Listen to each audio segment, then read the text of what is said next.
Welcome to E360 TV, the live streaming and on-demand destination for influential voices and enlightened audiences. We offer trending, grassroots, and purpose-driven content across a diverse range of interests. E360 TV is more than just watching programs. We offer the ability to interact with live shows connecting audiences to real, authentic influencers and storytellers while streaming to millions of devices.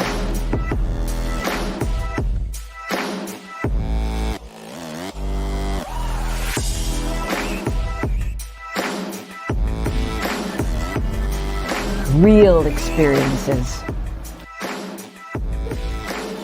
Raw conversation. One destination for it all. E360 TV. 5 years ago, the Power of We Symposium was created to provide a platform for kids from all sectors where they could have a safe and comfortable environment in which to share both their joys and concerns. The Power of We Symposium is proud to have served over 250 kids throughout Romania when we took our mission global back in May of 2023. Now, 2 teams of amazing volunteers from both the U.S. and Romania embarked on an 8-day Legacy of Hope tour, bringing encouragement and hope to not only the kids of Romania, but also the adults who support them, and also to over 100 kids here in the U.S. who contributed handwritten letters of hope to our Romania mission of 2023. Now, this year, we are proud to provide this opportunity yet again in October, and we are super excited to up our game. New venue, 750 kids this time, and we want to see you there. We're looking forward to meeting you in person at this year's event, which promises, as always, incredible speakers, amazing content, and of course, some of the greatest kids on the planet. So, mark your calendars for October 24th, and we'll see you here in Chicagoland for the Power of We Symposium 2024. This year's theme is Always Together, Never Alone. Tickets are available now on Eventbrite or at powerofwesymposium.com.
Okay, see how I was doing it? I usually do this, but I was doing this. You know why? Because it sounds like the train on Little House on the Prairie, and I was like jonesing. No, what do they call it? Binging. I binged Sunday from like 7 in the morning till noon on reruns of Little House on the Prairie. And every time the train comes into town, it does that. So anyway, ADHD is alive and well in this house. Clearly. Welcome to today's installment of Bathrobe Moments. I'm so excited. I'm celebrating the fact that, wow, how not even a word for it. It's just beyond all words. but I'll use wonderful. How's that? How wonderful is it that we get to come together, and when we get here and we put our intentions, we set them together towards some form of healing in the world today. Well, we've opened up one of the greatest spiritual spigots, if you will, in the universe, where two or more comes together. Spiritual magic is the inevitable outcome. So can I get an amen on that one? I'm just saying. I'll start it off. Hold on. I got one there. There's one. Okay. Now, add your prayers to someone's journey today. Add your prayers to someone's journey. I'm just saying. Bless in the manner in which you want to be blessed. There's that. So how was your weekend? I had a great weekend. We went out to dinner, my husband Brian and I, Friday night, to our spot, which is like the hotel for, where our wedding was and everything. And it's always been our spot just to go and just catch up, really be present, and just, not picking up the phone and this and the other. It was really great. We had a great time. And then, we had our bowling date night on Friday night. That was great. Had a lot of fun there. And it is colder than an ice cube. No, because that would mean it'd be frozen. It's cold. Here in Chicagoland. What's it looking like in your neck of the woods? I'm curious. Here we are. Did anyone know about the groundhog thing? Did he see a shadow? I still don't understand that. I never have. I used to ask my grandma. So let me get this straight. And she would like anything to not have that conversation again with me about the groundhog. So I don't know. I just want it to be spring. I love spring. And speaking of spring and things blooming anew, brings me to today's guest. Yes, it does. How is that a segue? Well, because I love, first of all, spring is like a canvas for art. And today's guest is an artist, so it ties in there. But also, when spring reminds me of things waking up and awakening, right? So, everything blooming, growing. So our guest today is Laurie Morse. And, I had a discovery call, and sometimes I'll write notes. I'm looking at my scheduling book, and under hers, from when we had our discovery call, under her name, that she was booked today, Monday the 18th, I put, she's fun, underline. And I was trying to remember today. I wonder what made me say that. Well, I don't remember exactly, but we're going to find out, because I put those notes there on purpose, with purpose. So here's a little bit about what Miss Laurie Morse has to say. She says that she believes she's here to guide you women. She specializes in working with women and leading them to awaken the wholeness that is them, so that you can liberate your vitality and wisdom, not just for a day, not just for a season, but for the entire rest of your journey, i.e. your life. And so that's one of the things. How does she do this? I guess through things like sacred health journeys, mind medicine, nutrition, spiritual connection, forgiveness, envisioning, image, symbol words, and color, intentionally applied to creating a sacred journey in service of healing to wholeness. These are her primary tools. Now she has a lot of curly Q words. Laurie, your content, the essence, curly Q, of our work together is a healing alchemy, curly Q, of transmutation, double curly Qs. So everything's flourishing. You know what I mean? Can you see it? Can you feel it? I can. Well, I'm just going to get her in here, because when you read something, it's never the same. It's, like the young people say, I can show you better than I can tell you. So I am getting over to, okay, it's time. Put our hands together. Put some hearts on the screen. When you put hearts on the screen, it is the equivalent of a standing ovation, welcoming somebody, rolling out the virtual red mat. Take your pick. We just want to say, come on in, because we're ready to get started. Here she comes. I can hear her walk down the hallway now. Laurie Morse, please pick up a white paging phone.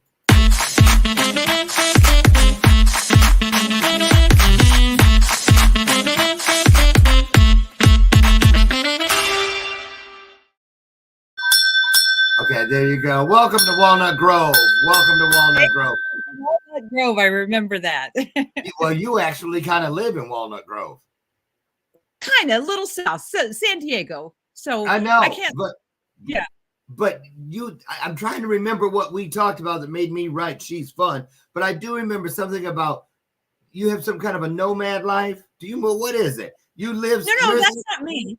No, Something's different about you, where you live or here's how maybe you live. what's different. And all your curly cueing, we didn't talk about Chinese medicine. So my background, 33 years, is in Chinese medicine. So what I love that you said about spring is that it's an awakening of our life force, like chi. We have to remember that we're an extension of nature. So all the seasons affect us the way it's rolling out in nature.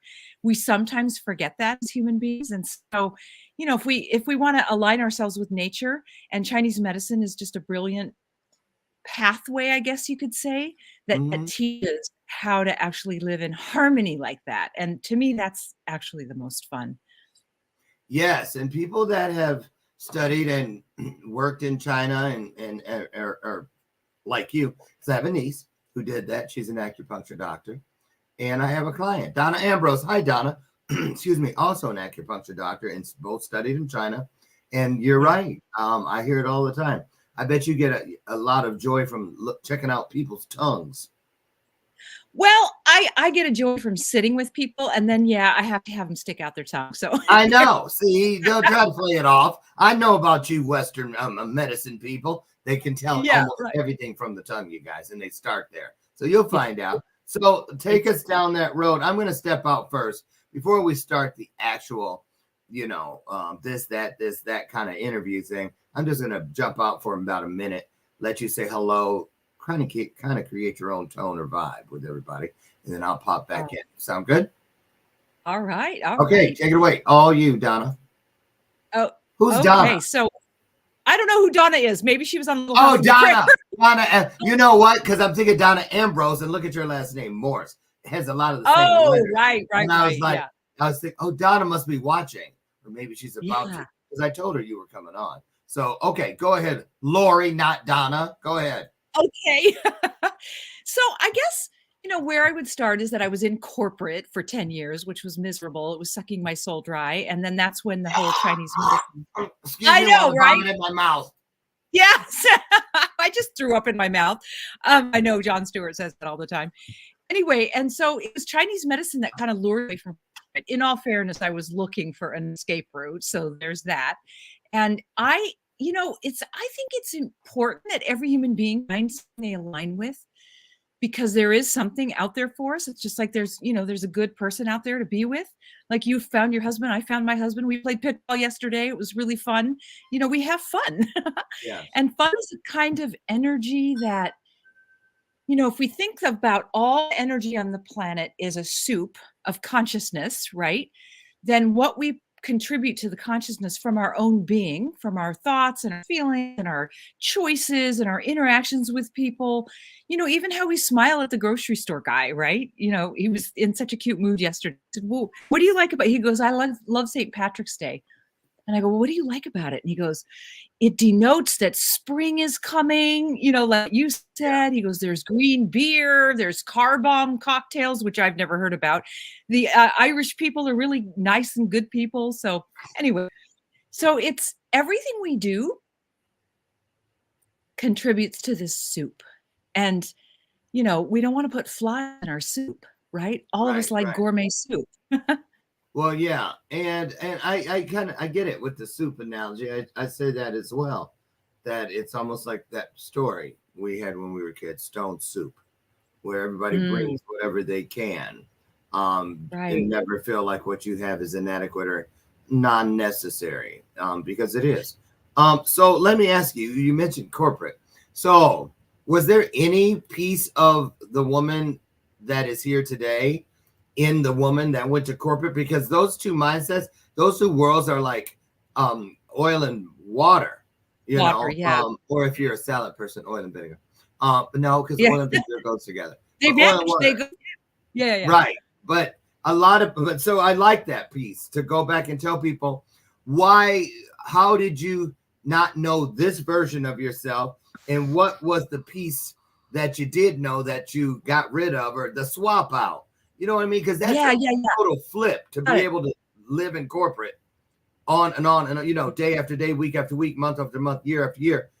Yeah. But this person is still in there with you, because you were there, Right. So But talk how I about that. express myself is very different. I will say that. I'm not like that corporate person. I mean, that was a long time ago. I think what you're asking is like, how did that person emerge? Is that what you're wondering? Well, it's kind of like, so a lot of people think with like you all the way to, you went from zero to hero.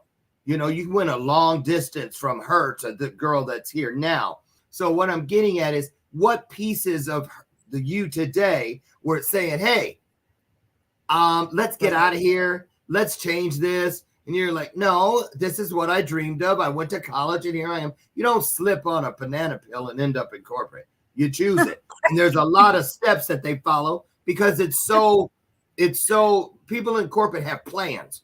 By this year, I want to do that. Then I want to do that. And I got to take this course and I need that.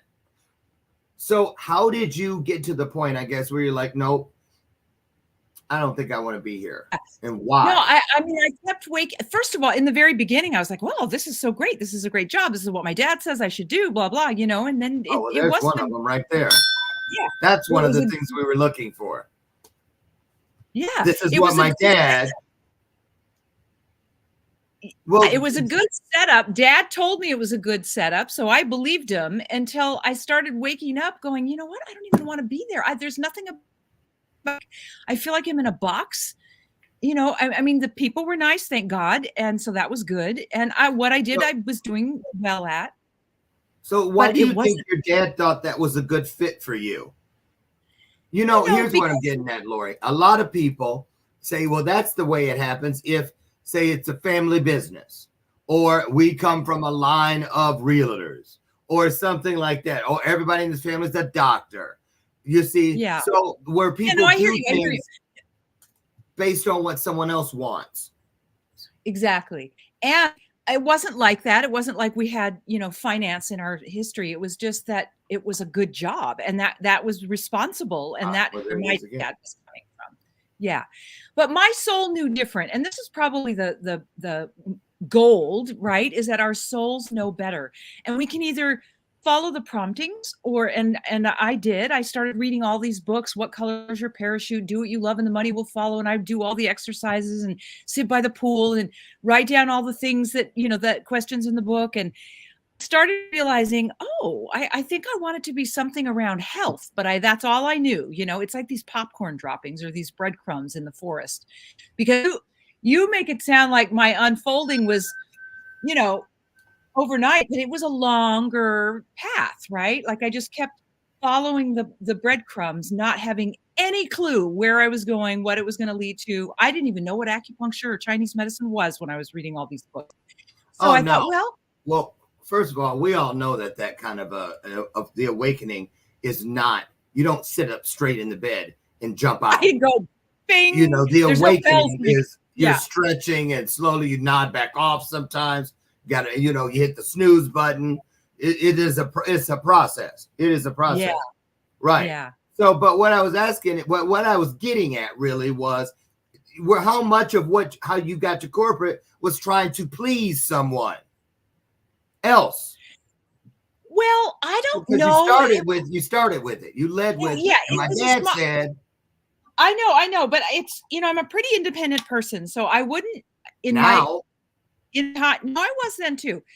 I thought that what he was telling me was good direction. And so I thought, well, it must be, because this is what people do. They get jobs. And so was it following in his footsteps? Was he corporate? No, he did a different, he had his own business. Right. So I thought, well, maybe that's what I should do, is have my own business. Uh-huh. I mean, I was in a constant inquiry. I wanted to wake up and feel passion. The beginning of your video, it's like, that's passion. I wanted that. I kept thinking of like Monet and Mozart. And I would say to myself, I want to wake up and do something that brings me alive like those guys do. Corporate wasn't doing that, right? So I was really, being for the gold, so to speak. And so I worked at like a health food restaurant, and then I managed women's health clubs. I was getting myself closer. And this is the cool thing, because this is how you never know how the universe is going to throw things in your path, right? So one of my perks as a manager of the health clubs was I got to have a massage every month. And the massage girl that I loved, I would only pick her, was going to Chinese medicine school. But all she would tell me is all the gossip, who was sleeping with who. And so one day I was driving down the road where this school was in San Diego, and I hear that still small voice in my head said, "Stop at the Pacific College of Oriental Medicine." And I answered the voice back. I'm like, "Oh, I know that place. That's where Linda goes." There was like a split second where I didn't turn. I would go down this hill and I wouldn't come back. And I probably would have let that go, and it would have had to tap me on the shoulder, God knows when. But I turned and I thought to myself, I said to the voice, "Well, what's the point? I mean, I know, Linda, just go." So I go upstairs and I'm thinking to myself, I don't even know what I'm going to ask people. So I get up to the woman and she says, I said to her, "Can I just see your curriculum?" I had read one book. It was a very thin book, and it was talking about yin and yang. And so I sit down, I look at the curriculum, and it's talking about all this stuff. And Lauren, this is what it was so magical to me. My cells started dancing. And there's only one other time that happened, and it was when I wanted to, when I started doing art. And it happens every time I do art. And I thought, oh, this is it. And it opened up this whole portal. My entire life changed. I dropped off in, and it's been magic ever since. I wake up every day with that passion that I was aching for when I didn't have it. So, well, wait a minute. So then actually, it sounds like even though it was a journey, which it always is, there was that day where you lay in the hammock and the hammock flipped you completely over, and here you are. It was, but I had to get out of the hammock and, change my clothes and fix the hammock and do all the things, right? So it's like, yes. So did you go to China ever? I did once. Work? Yeah. Okay, so you didn't, the school, you didn't have to go over there and study. No, you don't have to. I mean, there's only 3 schools when I started. There's a lot more now because it's become more popular. So yeah. So what is it how do you use the Chinese, the Western aspect today? How is it implemented? So I have a private practice. I see people for acupuncture, but I also do lots of, counseling on nutrition and herbs and healing.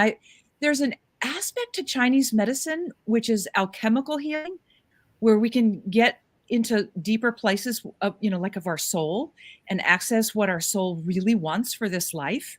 Because I think our soul has a few things that it wants to live itself through in order to expand.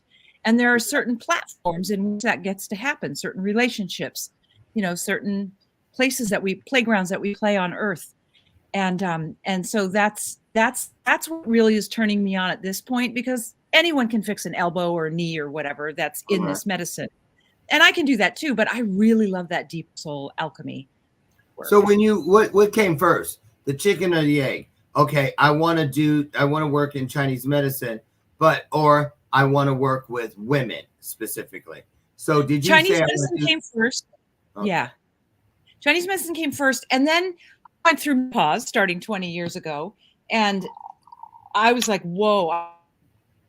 I just assumed it would be, a pretty smooth journey because I'm in the profession of health and I, work with a lot of women. But it was a bit rocky, and that's where art came in, because art became my lifeboat, actually, and it brought me to the shores, from the rocky and crazy rolling seas. And what I know as a healer is that anything that we do, and art is one of those things, can be a platform to heal, or can be a canvas or altar, ALTAR, upon which we can alter, ALTER, our energy, whether it's emotional or pain or, kind of thing not working right.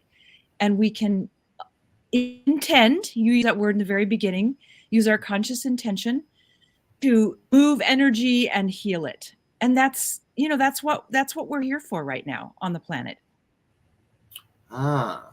Okay. So energy do you feel that what have you heard or stumbled across during your work with Chinese medicine? Frequency and what was the word you just used? Did you say energy? Is frequency? I did say energy. Yeah, is frequency and energy the same thing? Are they everything? Yeah, everything is energy.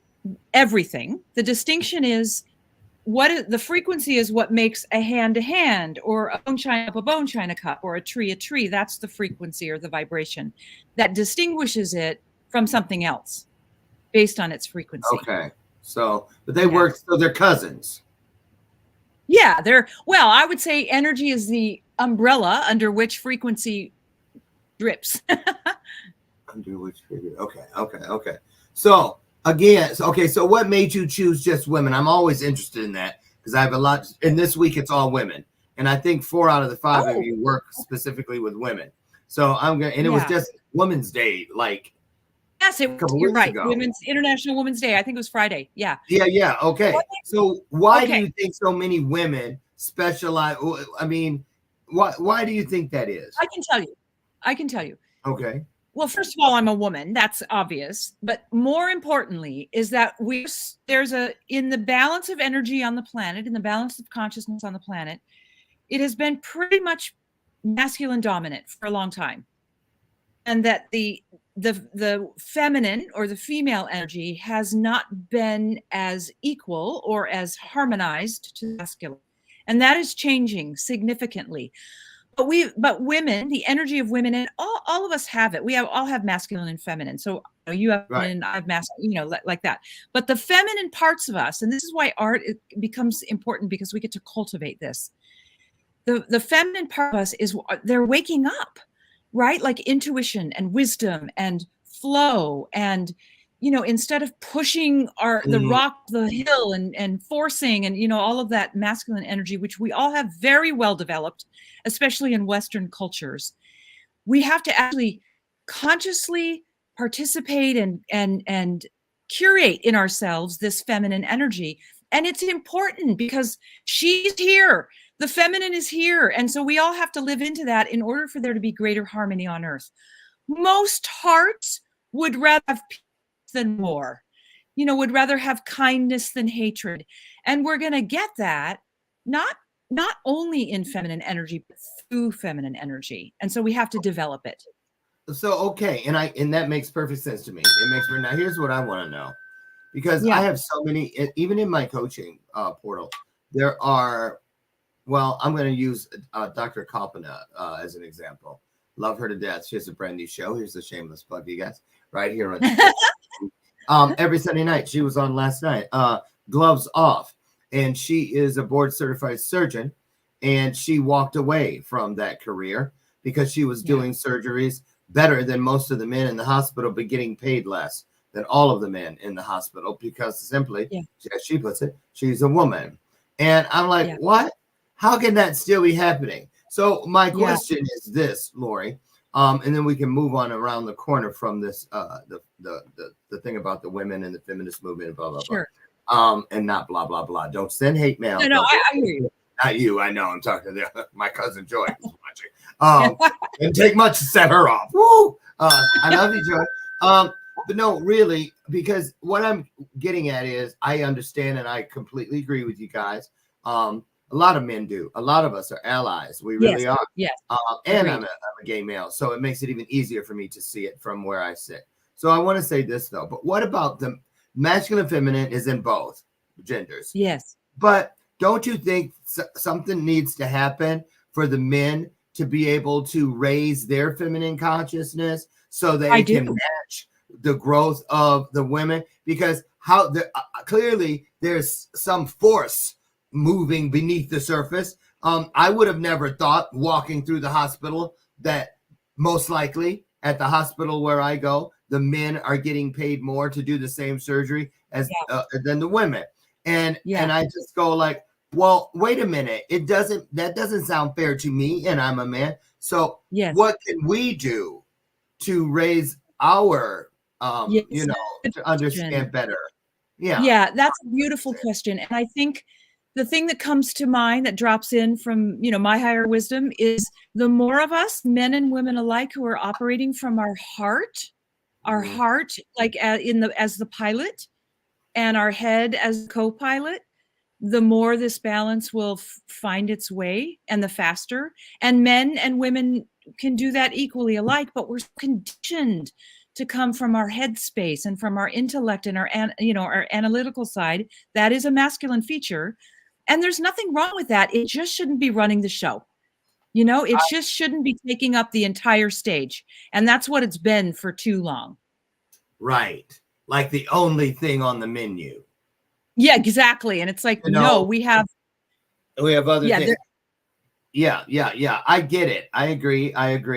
and it takes practice to operate from the What? heart. It takes practice. Like it's not an easy feat to just go from the head to the heart, like going from corporate to another career. It takes practice. We have to train ourselves. We have to teach our mind. We have to give our mind evidence that it's safe to do that, because that's all our mind cares about. And our mind thinks if we've done everything up until this point and we are still alive, there's nothing that needs to be changed. But of course we know women, do you think men and women should try to work towards equality? I don't. Well, I think know women, what I think I think equality. Yeah. I think women are above. You know why I think men will never be equal to women? Because men can't carry babies. Yeah, well, that's true, but I don't think equality is actually the objective. I think harmony is the objective. Right, but that's not. You don't. How often do you hear that?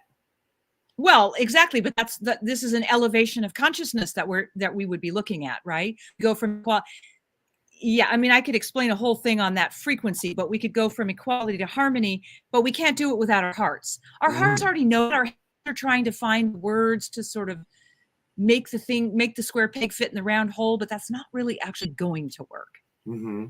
Here's another thing. I know you must deal with it. Number one, you're out in California. Number two, well,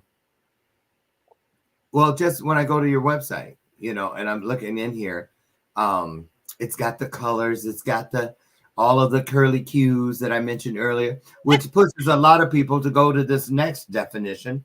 And I want to hear how you feel about that, because I think we need to talk about it so that the people that needed to wake up, myself included, don't become so desensitized because of a catchphrase or something. And I'm speaking of woo-woo. Yeah. That term, I don't like it. I don't like it because it's almost like spitting in the face of miracle to me. Exactly. Well, here's the thing. Since everything is consciousness, there's a frequency to that, and it's light. Every particle and wave of the universe is light. And our bones, our particles of the matter that we are. By the way, matter, if we want to just do this plug for the feminine again, matter is the Latin root is mater, M-A-T-E-R, which is mother, right? So it's like mother Earth, Gaia. mother energy, right? Gaia, exactly. So Dr. Kalpana was here. I didn't know you were watching. Hi, Dr. Kalpana. Oh, what's up? Okay. There you are. Hi, doctor. Yes, keep going. I'm sorry. Keep going. Good on you for walking out of the surgery room. Anyway, right. Yeah. So, or the woo-woo thing. So that is just a way to what's the word when disempower life is to say that word woo-woo, because life and light and love, light carries love. It's the yin and the yang. They can't be separate. It's the masculine and the feminine, the alpha and the omega, right? Like that is not separate. It's just that we've been operating in human minds as if they are. And so woo-woo is just a way to disempower the energy of life. For? I don't know. It means out there. It means, oh, she's that way, like not mentally or, do you think who do you think started that terminology? The people who or people who are like, what is that stuff? That woo. It probably came up in the 60s. Would you think? Like, wouldn't that be the time where people started saying, when they're all in the Aquarius? Yeah, exactly. Yeah, peace, love, and Well, to me, it just kind of it's meant to devalue the experience, and that's what I don't like because I believe in. So what do you call? We can't get away from it because we are it. That's the thing. What do you call it? What do you call this newfound everything that you have? I call it life. I call it life. And I know some people like to connect with life through nature. I'm someone who likes light, like I have cultivated my capacity to see light because it's everywhere. I Yeah. invite it like a waterfall of light inside of me. And that would sound very woo-woo to somebody, and they might use that word. To me, it's the essence of life. It's the core of life. It's the heart of our soul. So why would we disempower it? I agree. Can I ask you something else? And I'm so grateful that you're so open and kind about me kind of pushing you around in here. You know why? About these terminologies and things, because Yeah. it's important, I believe, for all of us to be able to tell who's walking the walk and who's just talking the talk. Because here's where I want to go next. There are a lot of people who it's like there are awakened people. You know how, have you ever been around a reformed smoker or somebody who found Christianity and all they're doing is pointing out what everybody, you know what I mean? Right. And some people I have heard, and I've kind of experienced myself, where they feel they're so awakened and they refer to it like this one, baby souls and things like that. Right. Yeah. Someone that was learning or just awakening and that was new to it heard someone say baby souls and just told me, you know what? I don't like the way that feels. I don't like the way it sounds. And because of that, I'm probably not going to pursue, continue. I hope they were wrong. They're like, oh, enough. I should have known. This is another judgmental place. It's not a safe zone and all this kind of stuff. Talk about that, about in your world, about how maybe that person who is feeling like they didn't have such a good experience with someone about this work or this realm, or however you want to put it. They were too much, too fast, or whatever. And they may say it's not for me, but that would be the worst thing they could ever say. Talk about that. Yeah, I mean, I don't know what I can say because that it hasn't been my experience. I know that there is something to life that we are all here to actually connect into. And so when someone has an experience that isn't that, or that is what you described, then they just need to go look somewhere else. And that may be part of their expansion. Can I tell you who I was talking about? Sure. Like if we were describing your ideal client, the person that I was talking about or alluding to in there was the woman who starts finding something that feels right for her, that is empowering for her, that is allowing her to awaken inside of her true purpose. And then it gets pressed she's down. attached to a man who goes, oh, hell no, Gladys. Don't be bringing that woo-woo crap. And that happens all the time. It's happening another beer and shut up. Yeah. That has happened to me a lot. Yeah. And I just have to keep, in your own springing back experience? up. Yeah. I mean, honestly, a lot of it happened in corporate. I mean, I remember times where I would try to do something good for the office or whatever from a work perspective. And there's this one guy, Eric, I'm not going to say his last name, but I ended up turning around and yelling. I'm kidding. I hope it wasn't. He was so condescending and such a jerk. I could say other words, but anyway, one thing that I do have as a streak in me is I will not let anyone treat me, bad.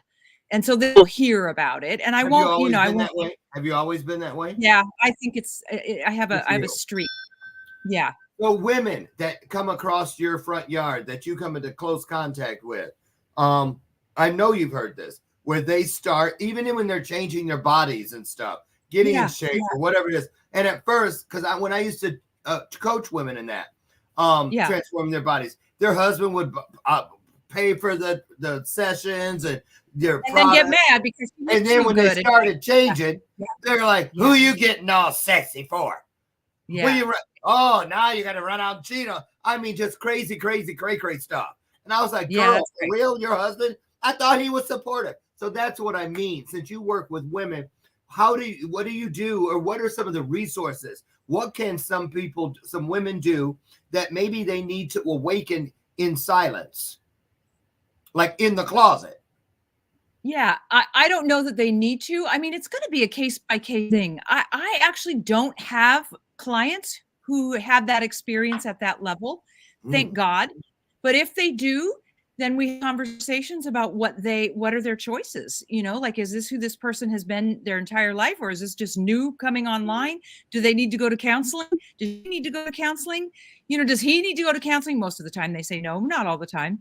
But it's, well, I had a relationship once, and I was being abused verbally. I didn't know it. I was sitting with a girlfriend, and he was so mean and hard, but it taught me to have my voice. And so I see all those kinds of experiences as growth opportunities, if you will. But anyway, my friend said, "You're verbally abused. You need to read this book, the verbally abusive relationship." So I opened the book. First page, it says, "Anytime anyone disempowers you, it's verbal abuse." And I was like, "Oh, I did not even know that." Right? Like, this was some years ago. So it's like, when we're the abuse and abdication of energy or power. Abuse of power is a masculine forte, and abdication of power is a feminine forte, until we find ourselves fully into balance between our own masculine. It's why it's important that everyone does their work to come in that centering for themselves, because then it affects the collective, right? Yeah. But abuse is not acceptable anymore, and so we need to start calling it out. And if the person who's doing the abusing doesn't like it, well, too bad, Right. And that's been happening. We've been seeing it. The Me Too movement, it's been happening, right? And So this is why. Let's talk about the juxtaposition piece. You said you played pickleball yesterday with someone you're quite fond of, right? Yeah. So you have a man in your life today that I'm assuming is not like the person you were just describing. No. And so he's like you. He's wonderful. Did you consciously look for him, or did you work on Laurie? 100% consciously look for him. I had 6 pages written front and back of what I wanted in a man. Somebody else told me they did that.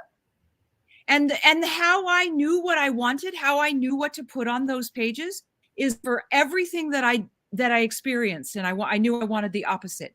So this guy that I told you was abusive, I wanted someone who honored me. I wanted a man of integrity. There was all this stuff on there. Yeah. I needed to know how to recognize him, because before I got clear about that, I was just going off with anybody. It's like, oh, well, this guy likes me. It must be something I should be in. I didn't give myself a choice in the matter. I didn't have any clear intentions. Absolutely but right. I had so many relationships that were not good that I stood to attention to myself and said, something's got to give here. And I want to say this to everybody out there. This isn't just, and doesn't apply solely to the romance or romantic lane. Correct. It means just people. If you're going to work and there's that asshat that you just gotta, they're there and you're like, oh, I want to stay in this horrible situation with this horrible person. Well, just remember, oftentimes the universe has us up close and personal with a situation that just is funky. I'm saying it from the rooted to the tutor, but you're going through it so that it is ingrained to a cellular level. Here is a real life example of what you can never become. That is why you're experiencing it, so that I want to be a lot of things, but I don't want to be like you.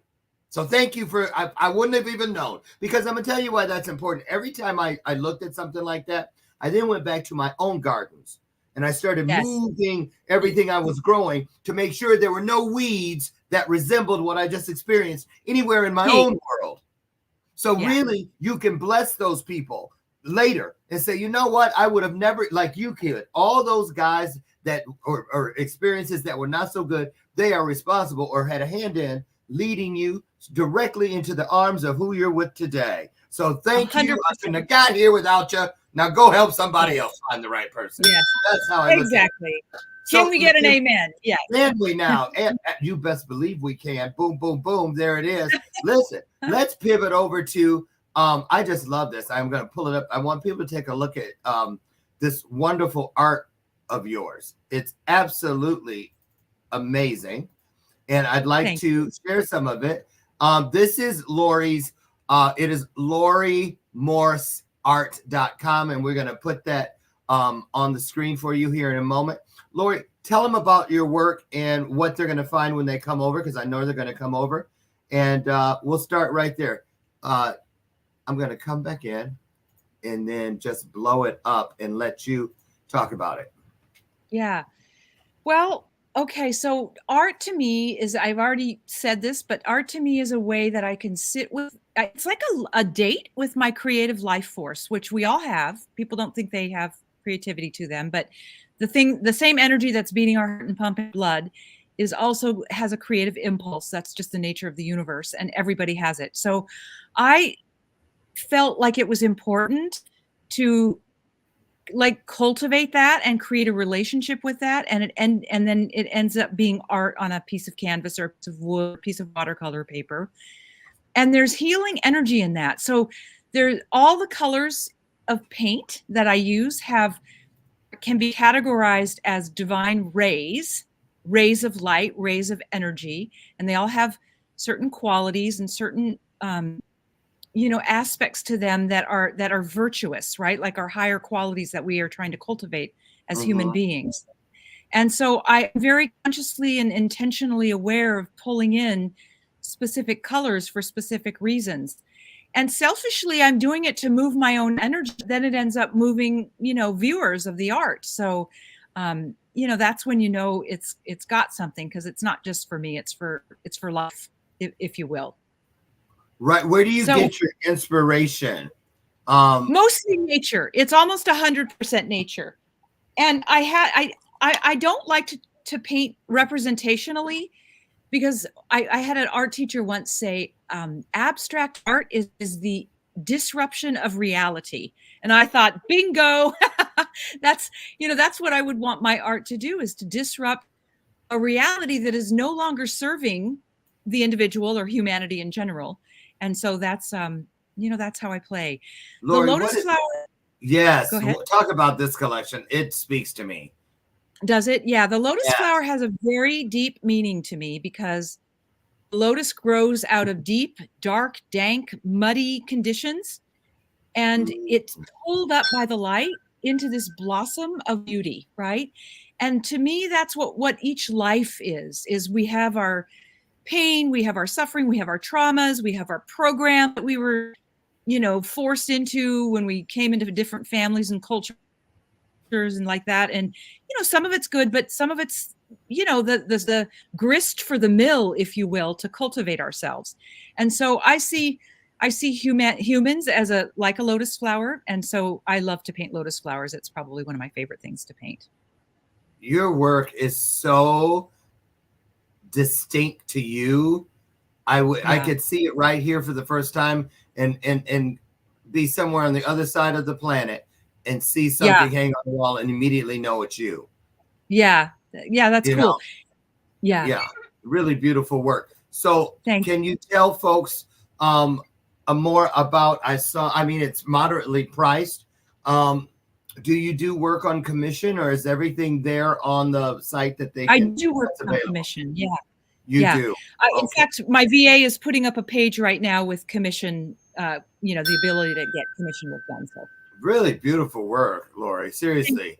And to think you don't even lead with that, you lead with the other work, and kind of that's like your little, both, I do a little. I know they're both deep loves to me. I actually struggled with that. I'm like, well, should I go all in with art? But then I'm too loyal to Chinese medicine, and I can't, so I just hold both. Yeah, hold both. Yeah. Right. Multi-talented, definitely. So I wanted to hit on this subject before we get out of here. I thought it would be a strong way to end the interview. I wanted you to talk to the females out there, or the men as well, who have a female. And it doesn't mean your mother or your sister or your girlfriend or any female. It could be a friend. But you say, I found in your work, so on one of your sites, you believe most women need a guide, and that guide job belongs to you. Talk about what that means, because I thought, well, there's some purposeful words. You didn't say coach. You didn't say mentor. You said guide. I said guide. Yes. Yeah, I said guide because I don't every woman needs to come into her own power. And there, just like we would go on vacation and there we have a guide to see, something really cool in the country that we're visiting. Sure. And it's the same idea. Like, I don't want people to follow me. I want women to actually be guided to their own heart and soul. I want her higher presence, higher self, which we all have, to become her best friend. Like I talk about my higher self like she's my BFF. We have a glass of wine or a cup of tea together. I tell her everything, and she guides me through wisdom and inner, embodied knowing. And that embodied knowing has never, ever, ever been wrong.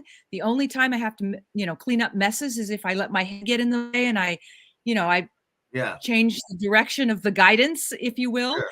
And so women, we don't get taught this, and all people need it, but women in particular, because I think it's, that we're coming out of being pressed down and not given the same opportunities as men have in general. Say again. Oppressed. Yes, oppressed. Yeah. Hey, before we run out, we've got a few minutes left. I pulled this up. Tell people, because I'm going to put the website where they can go. Yeah. Tell them about this gift you have about getting their complimentary copy of Art of Returning to Love. Sure. What's that all about? And there's 2 gifts. I don't know what you see. 2. Yeah. Wait a minute. A double showcase? Ding, ding, right? Yay. Okay, go ahead. So there's this. This book is called The Art of Returning to Love, and it's literally a conversation about what it means to turn fear into love so that we can de-stress our systems and have access to more of who we really are, rather than operating on these past programs of fear. It's kind of important. And so that's one of the gifts. You want me to say more about that? Yeah, and you see how fast I got it? Just like that. I popped in my name and my email, and boom, I got it. Boom, just there like it is. Boom, there it is. Yeah. That's right. What's the other there gift? It is. The other gift is, and this is what I really want people to consider. I love the book, so you pick what you want as a listener. But the other thing is a 5-part mini class on how to activate your own energy, right? The power of grounding, the power of connecting, the power of presence, the power of being embodied, and the power of purpose. And when you put all those things together and you do this for the rest of your life, it's foundational. Even people who are sort of down the road in their spiritual path, this is a foundational piece that I just noticed that sort of gets forgotten. And when you come back to it, it's potent. It's medicine. It's personal medicine for each human being. The breath carries more than just oxygen. We never get taught this.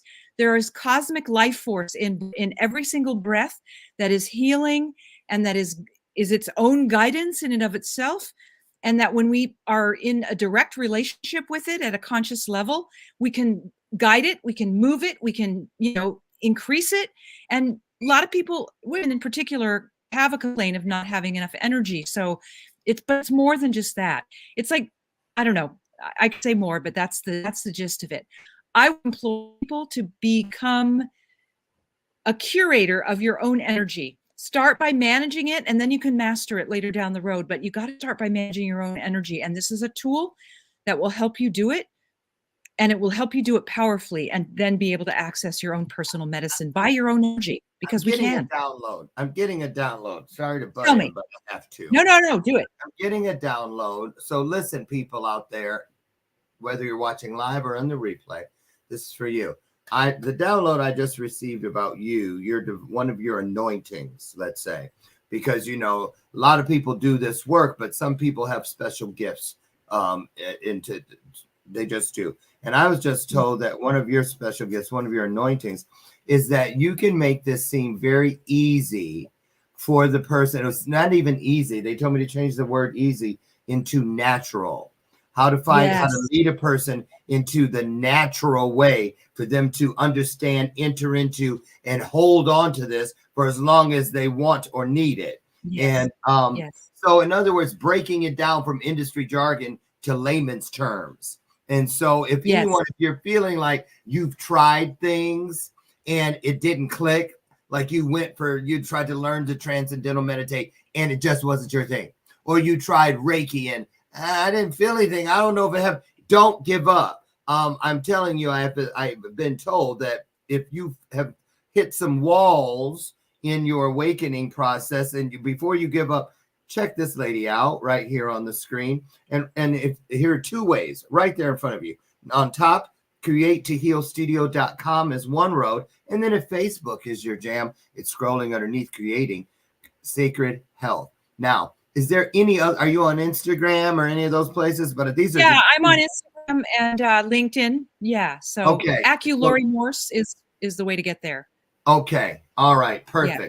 So listen, I encourage you guys, Laurie, Jerry Springer moment. We got about 15 seconds. What do you got to say to people before we get out of here? Manage your energy and let light come in. That's what I would say. Let the light come in. Go ahead. Yeah, it comes in like a water from the top of your head. Fill yourself with light and it will never guide you wrong. There you go. My good friend Sanjeev Chopra was on the phone with me Saturday morning. We talk every Saturday morning, and he said to me, he goes, don't forget, Laurie, the wound is where the light finds its way in. Remember 100%. That. So there you go. Take that with you. Have a divine day. Laurie, thank you so much. And we'll keep an eye on you, and you let us know if there's ever any way we can be of service to help you continue to easing of this suffering in which you do, and only the way you can. Thank you so much for being here and pouring into us today. And tomorrow, you guys, Dr. Corey Novak is here. You're going to love her and her work. She works with prison inmates in a hospice aspect where it's just amazing work. Never heard of anything like it. She is one of a kind, just like you. Listen, I'll meet you, God willing, over on the front porch tomorrow morning, again at 8 a.m. Central, so that you and I can start our day with another illuminated conversation where, you guessed it, right here on Bathrobe Moments. And in conclusion, as I say every day in parting, I love, love, love you. And there's not a damn thing you can do about it. So go have a wonderful day. Take that with you. I'll see you tomorrow. Bye, Laurie. Thank you. Great job. Thank you. Very impressive. Very impressive. Bye-bye, everybody. Bye-bye.